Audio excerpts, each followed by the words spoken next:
Bend Police published their annual report. The report's created by compiling police call logs and other data.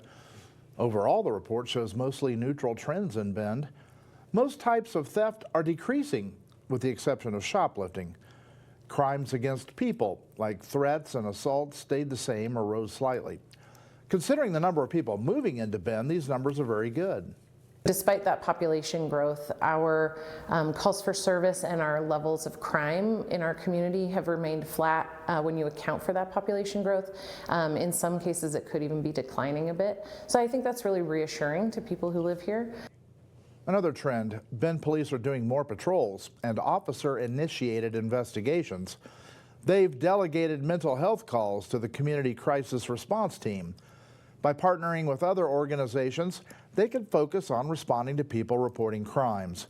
The annual report is available online, but Lindsay Harris is going to highlight some of the details right now.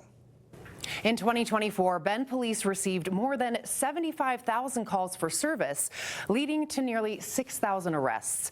And as we take a look at this bar graph showing arrests since 2020, you can see the arrests have steadily gone up, which makes sense because of Bend's population growth.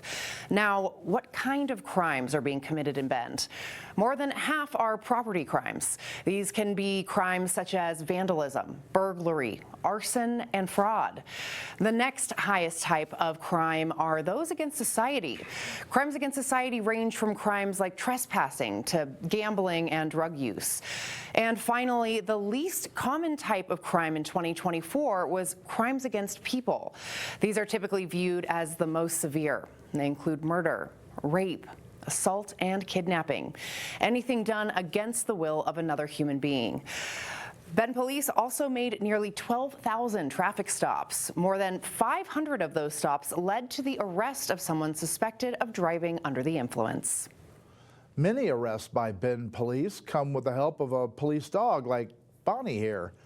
In 2024 alone, Bonnie helped police find 40 pounds of meth, 30 pounds of fentanyl, and more than 2,000 fentanyl pills. Here's Bonnie posing in front of some of those seized drugs. She also helped arrest 41 people and seize 5 guns. If you were driving on Central Oregon's highways today, you may have noticed more squad cars than usual. Today marked the start of a traffic enforcement blitz. 6 police agencies from around the high desert are stepping up traffic enforcement on our highways. This includes Highway 97, 126, and 20. According to Oregon State Police, there were more than 600 crashes on Central Oregon's highways last year. More than 2/3 resulted in injury, 26 resulted in death. The increased enforcement lasts through Wednesday.